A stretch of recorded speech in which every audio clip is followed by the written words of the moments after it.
कञ्चनपुरकी बालिका निर्मला पन्तको बलात्कारपछि हत्या भएको बुधबार 5 वर्ष पूरा भएको छ। तर लामो समय बितिसक्दा पनि पीडित परिवारले भने न्याय पाउन सकेका छैनन्। यस अवधिमा थुप्रै अनुसन्धान भए पनि प्रहरी घटनाको पिँधसम्म पुग्न सकेको छैन। अपराधीलाई पक्रन लामो समयदेखि अधिकार कर्मीहरूले सरकारलाई दबाब दिँदै आएका छन्। सरकारले पनि चाँडै अपराधीलाई कानुनको कठघरामा ल्याउने बताउँदै आएको छ। तर प्रहरीले हालसम्म हत्याराको सुईको समेत पाउन सकेको छैन। लामो समयसम्म पनि हत्यारालाई पक्राउ गर्न नसक्दा प्रहरीको अनुसन्धान माथि नै प्रश्न उठेको छ। नमस्कार, यो न्यूज या टुडे, म हेमराज भट्ट।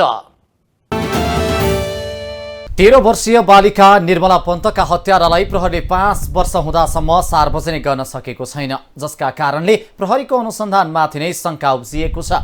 5 वर्ष अवधिमा थुप्रै समिति, उच्च स्तरीय समिति बने पनि घटनाबारे सत्य तथ्य बाहिर आउन सकेको छैन।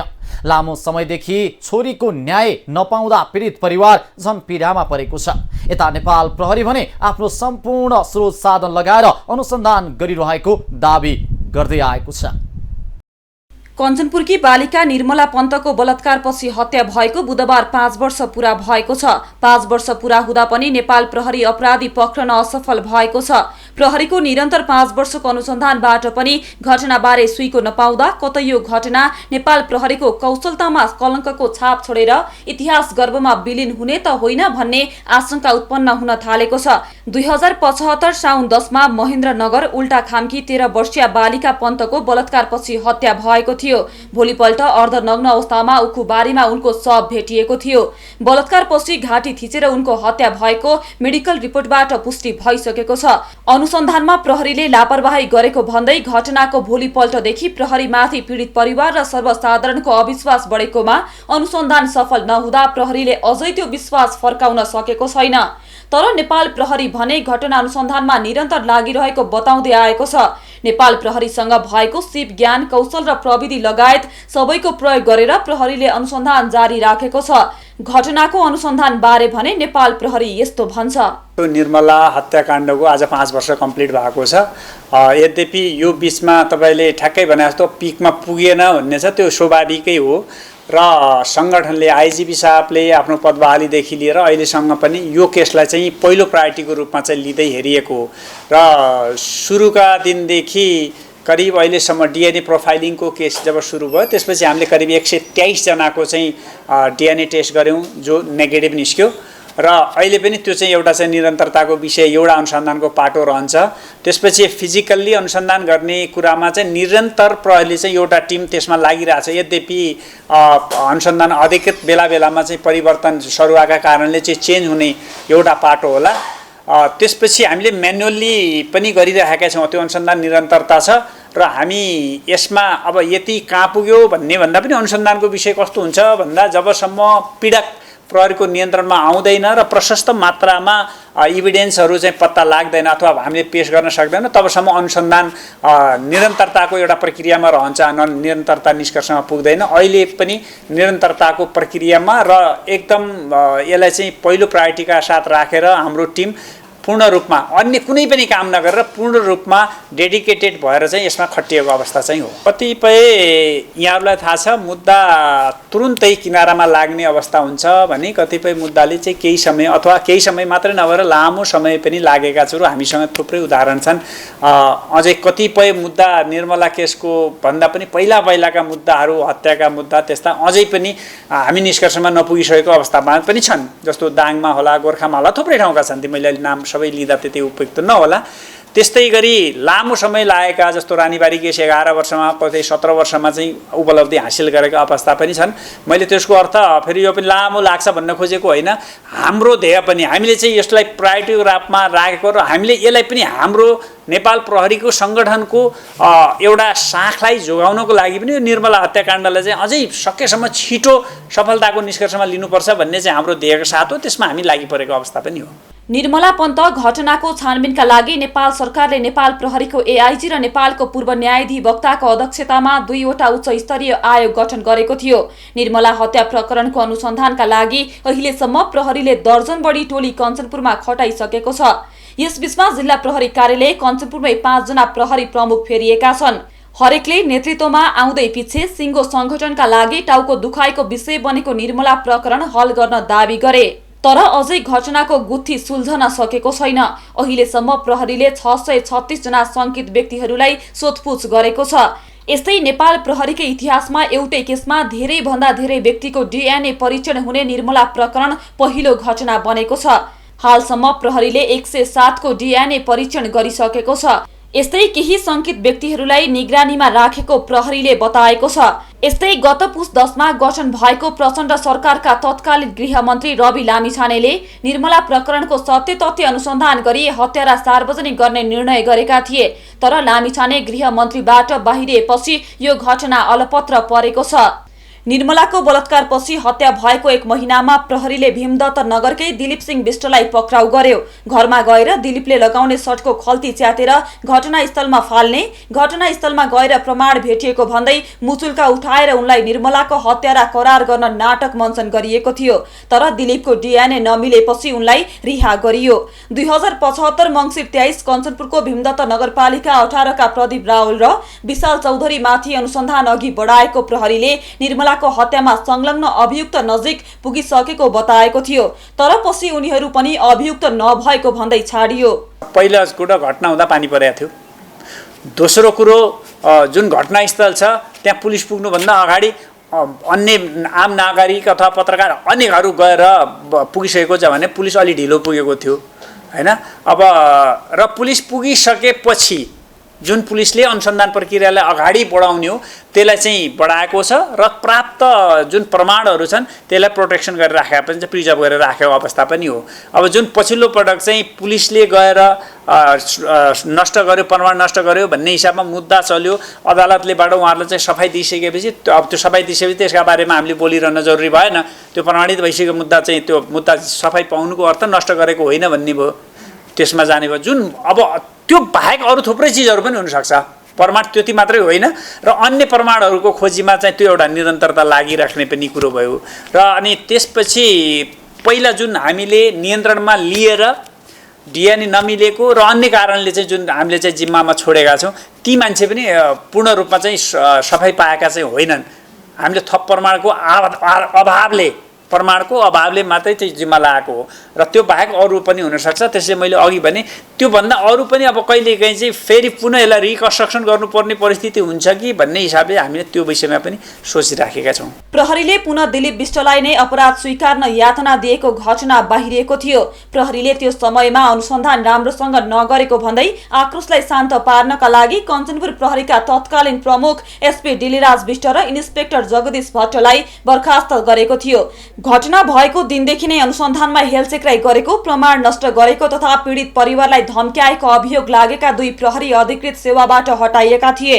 प्रहरीको केन्द्रीय अनुसन्धान ब्युरोबाट घटनाको अनुसन्धानका लागि खटिएका प्रहरी नायब उपरीक्षक DSP अंगुर जेसी, जिल्ला प्रहरी कार्यालय कञ्चनपुरका DSP ज्ञानबहादुर सेठी, वडा प्रहरी कार्यालय महेन्द्रनगरका प्रमुख प्रहरी निरीक्षक जगदीश चन्द्र भट्ट, जिल्ला प्रहरी कार्यालय कञ्चनपुरको मुद्दाका शाखाका प्रहरी निरीक्षक इन्सपेक्टर एकेन्द्र खड्का र अस्थायी प्रहरी चौकी सालघारीका प्रमुख प्रहरी सहायक निरीक्षक रामसिंह धामीलाई पनि गृह मन्त्रालयले निलम्बन गरेको थियो। 2075 साउन 10 गते साथीको घर जान्छु भनेर निस्केकी निर्मला 11 गते उकुबारीमा मृत फेला परेकी थिइन्। घटना भएको 5 वर्ष बित्न लाग्दा पनि पीडित परिवारले अझै न्याय पाउन सकेको छैन। आम निर्वाचन सम्पन्न भएको 6 महिनामै कोशी प्रदेश सरकारले 2 मुख्यमन्त्री पाएको छ। पहिला एमालेबाट मुख्यमन्त्री बनेका हिक्मत कार्की नेतृत्वको सरकार ढलेपछि अहिले कांग्रेसका उद्धव थापा सरकार चलाइरहेका छन्। तर थापाको नियुक्तका विरुद्धमा सर्वोच्चमा रिट परेको छ। सभामुखको समर्थनमा मुख्यमन्त्री बनेका थापाले सरकारको नेतृत्व गरे पनि काम गर्ने अधिकार पूर्ण रूपमा भने प्राप्त गरेका छैनन्। गत पुसमा गठन भएको कोशी प्रदेश सरकारको नेतृत्व हिक्मत कार्कीले गरेका थिए। नेकपा एमालेका सांसद, माओवादी केन्द्र, रापरपा लगायतका दलको समर्थनमा मुख्यमन्त्री नियुक्त भएका हुन्। तर पुसमा बनेको एमाले माओवादी समीकरण फागुनसम्म टेक्न सकेन। संघीय सरकारबाट एमाले बाहिरिएपछि कोशी प्रदेशमा माओवादी केन्द्रले दिएको समर्थन फिर्ता लियो। त्यसपछि तत्कालीन मुख्यमन्त्री कार्की अल्पमतमा परेका थिए। उनले प्रदेशसभाबाट विश्वासको मत समेत पाउन सकेनन्। त्यसपछि कार्की नेतृत्वको सरकार ढलेको थियो। अहिले नेपाली काङ्ग्रेसको तर्फबाट प्रदेशसभा सदस्य उद्धव थापा कोशीको मुख्यमन्त्रीमा नियुक्त भएका छन्। कार्की नेतृत्वको सरकार ढलेपछि काङ्ग्रेसलाई पनि नयाँ समीकरण बनाउन सहज थिएन। कोशीमा बहुमतका लागि 47 जना सांसदको समर्थन आवश्यक पर्छ, तर एमालेसँग 40 जना थिए भने रापरपासँग 6 जना। बाँकी काङ्ग्रेस माओवादी लगायतको अहिलेको सत्ता गठबन्धनसँग 46 जना मात्रै छन्। सरकार गठन गर्नका लागि हालको सत्ता समीकरणले सभामुखको समेत समर्थन लिएको छ, तर संविधानले भने सभामुखले समर्थन गर्न मिल्ने व्यवस्थालाई प्रष्ट रूपमा उल्लेख गरेको छैन। त्यसपछि हालका मुख्यमन्त्री थापा विरुद्ध सर्वोच्चमा रिट परेको छ, जसमा बहस पनि अहिले निरन्तर जारी रहेको छ। मुख्यमन्त्री थापाको नियुक्ति खारिजको माग गर्दै एमाले सर्वोच्चमा रिट निवेदन दर्ता गरेको थियो। सुरुवातदेखि नै आपत्ति जनाउँदै आएको एमाले सत्ताविहीन भएपछि थप आक्रामक रूपमा थापाका विरुद्धमा लागेको छ। सभामुखमाथि प्रश्न। नेपालले अभ्यास गरेको संसदीय लोकतन्त्रले यस्तो उपहास देखेको थिएन। आफूलाई सरकारको समर्थनका रूपमा उभ्याएर सभामुख बाबुराम गौतमले आफ्नो पदीय मर्यादाकै हुर्मत लिएका मात्रै छैनन्, हुर्कदो सङ्घीय प्रणालीलाई बदनाम गर्ने प्रयास गरेको आरोप लाग्ने गरेको छ। यसलाई सम्बन्धित संवैधानिक संस्थाहरूले नसच्याउने हो भने भोलि यस्ता विकृतिको बाढी लाग्ने देखिएको छ। सदनमा तटस्थ भूमिका निर्वाह गर्नुपर्ने भएकाले सभामुख हुने व्यक्तिले आफू संलग्न राजनीतिक दलबाट समेत राजीनामा दिने अभ्यास छ। गौतमले पनि प्रदेशसभाको पहिलो बैठकमै दल त्यागको घोषणा गरेकै थिए, जसको मर्म भने उनले बुझेका थिएनन् भन्ने अहिले प्रष्ट भएको छ। सदनमा साझा अभिभावक बन्नुपर्ने उक्त पदको भूमिका सधैँ निष्पक्ष हुनुपर्छ। मत विभाजनमा बराबरी हुँदा निर्णायक मत दिनु एउटा विशिष्ट परिस्थिति हो। सांसद विशेषका रूपमा गौतमलाई यो अधिकार पनि छ, तर सभामुखका हैसियतमा दलको नेतालाई समर्थन गर्नु अस्वाभाविक मानिएको छ। सभामुख पदको मूल्य मिच्दा भइसकेको क्षति अब दिने राजनीतिले पूर्ण गर्न सक्दैन, तर उनले संवैधानिक अभ्यास खलबलाएका छन्। अधिकांश संविधानविदले पनि सभामुखमाथि प्रश्न उठाएका छन्। उद्धव थापाको नियति। नेपाली काङ्ग्रेस कोशी प्रदेश संसदीय दलका नेता अहिले मुख्यमन्त्री बनेका छन्। कोशीमा कार्की नेतृत्वको सरकार ढलेपछि थापा मुख्यमन्त्रीमा नियुक्त भएका हुन्। संविधानको धारा 168 को उपधारा 2 बमोजिम थापालाई मुख्यमन्त्रीमा नियुक्त गरिएको हो। प्रदेशसभामा काङ्ग्रेसका 29, माओवादीका सभामुख सहित 13, एकीकृत समाजवादीका 4 र जसपाका 1 जना सांसद छन्। 93 सदस्यीय प्रदेशसभामा बहुमतका लागि 47 सांसदको समर्थन आवश्यक पर्छ। सभामुखको समर्थन बिना थापालाई मुख्यमन्त्रीमा नियुक्त हुन सहज थिएन, तर अहिले थापा मुख्यमन्त्री भए पनि उनको दैनिकी चयनमा छैन। सर्वोच्च अदालतमा परेको रिट, सभामुखको समर्थनका कारण भइरहेको आलोचना लगायतका कारण मुख्यमन्त्री थापाको दैनिकी सहज बन्न नसकेको हो। झन् दीर्घकालीन असर पर्ने निर्णय नगर्न दिइएको आदेशका कारण पनि मुख्यमन्त्री थापालाई समस्या भइरहेको छ। प्रदेशको मुख्यमन्त्री भएर पनि काम गर्न नसक्ने अवस्थामा उद्धव थापा पुगेका छन्, तर सर्वोच्च अदालतको अन्तिम फैसला आउन भने बाँकी छ। प्रतिनिधि सभा कानुन निर्माण गर्ने प्रमुख थलो हो, तर दलहरूको उदासीनताकै कारणले लामो समयदेखि प्रतिनिधि सभाले गति लिन सकेको छैन। दलहरूका बीचमा आन्तरिक द्वन्द्वकै कारणले महत्त्वपूर्ण विधेयकहरू यति बेला संसदमा नै थन्किएर बसेका छन्। संसदले सरकारलाई खबरदारी गर्नुपर्छ, सरकारले बाटो बिराएको भए सही सुझाव सल्लाह दिनुपर्ने दायित्व पनि संसदको नै हुन्छ। तर दलगत स्वार्थका कारण लामो समयदेखि प्रतिनिधि सभा बिजनेस विहीन बनेको छ।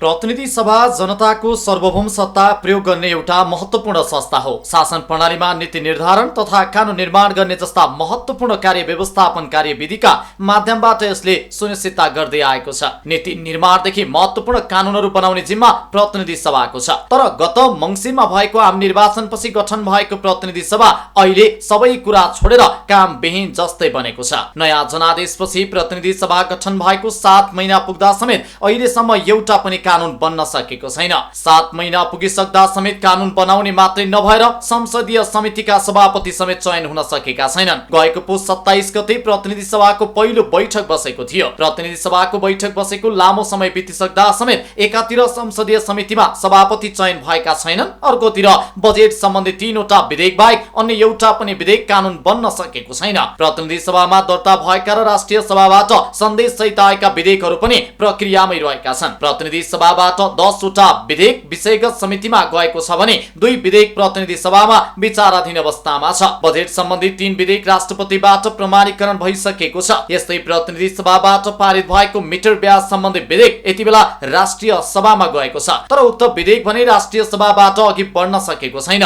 राष्ट्रिय सभाबाट अघि बढेपछि मात्रै यो विधेयक प्रमाणीकरणका लागि राष्ट्रपति कार्यालयमा पुग्नेछ। संसदीय समितिमा सभापति चयन नभएकै कारण अहिले प्रतिनिधि सभाको काम कारबाही पनि प्रभावकारी बन्न सकेका छैनन्। वैशाख 15 गते प्रतिनिधि सभाका 10 वटा विषयगत समिति गठन गरिएको थियो। समिति गठन भएको 2 सातापछि जेठ 2 गते एक साथ 10 वटा समितिको बैठक सुरु भयो। तर सभापति भने चयन हुन नसक्दा समितिले भएका विधेयकमाथि छलफल गर्न सकेका छैनन्। यस विषयमा सभामुख देवराज घिमिरेले पटक पटक राजनैतिक दलहरूको ध्यान आकर्षण समेत गराएका छन्। तर समितिका सभापति चयनमा राजनैतिक दलहरूले भने गम्भीरता नदेखाएको सभामुख घिमिरे बताउँछन्। संसदीय समिति सभापति चयनका लागि राजनैतिक दलका सांसदका पदाधिकारीलाई बारम्बार आग्रह गर्दा पनि नमानेको सभामुख घिमिरेले बताएका छन्। उनले संसदीय समिति चयनमा ढिलाइ हुँदा संसदीय समितिलाई मात्रै नभएर संसदलाई नै घाटा भइरहेको बताएका छन्। ज्येष्ठ सदस्यले समिति बैठक चलाए पनि प्रभावकारी नभएकाले संसद पनि प्रभावकारी बन्न नसकेको उनी बताउँछन्। प्रतिनिधि सभामा अर्थ, अन्तर्राष्ट्रिय सम्बन्ध, उद्योग तथा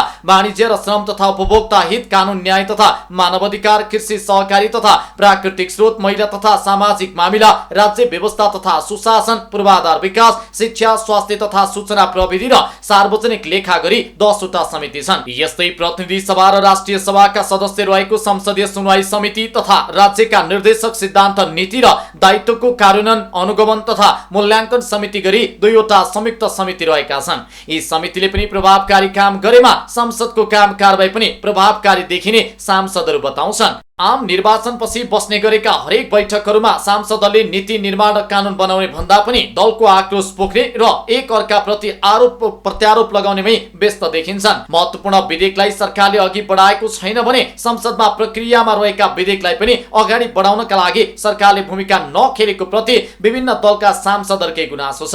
प्रतिनिधि सभा कानून निर्माणको प्रमुख थलो नै दलगत स्वार्थका कारण लामो समयदेखि प्रतिनिधि सभा बिजनेस विहीन बनेको हो। दलहरूको उदासीनता कारण लामो समयदेखि संसदले गति लिन सकेको छैन। दलहरू बीचको आन्तरिक द्वन्द्वकै कारण महत्त्वपूर्ण विधेयकहरू यति बेला संसदमा नै थन्किएका छन्। नेपाली कांग्रेस यति बेला इतिहासकै संगीन मोडमा उभिएको छ। पार्टीभित्रै सभापति र महामन्त्री बीचको द्वन्द्व चर्किएको छ। महामन्त्रीहरूले सभापति देउवाले तत्काल राजीनामा दिएर मार्ग प्रशस्त गर्नुपर्ने माग अघि सारेका छन्। यस्तै नक्कली भुटानी शरणार्थी प्रकरणमा पक्राउ परेका नेता बालकृष्ण खाँडलाई सभापतिले कारबाही नगरेको भन्दै उनको चर्को आलोचना भइरहेको छ।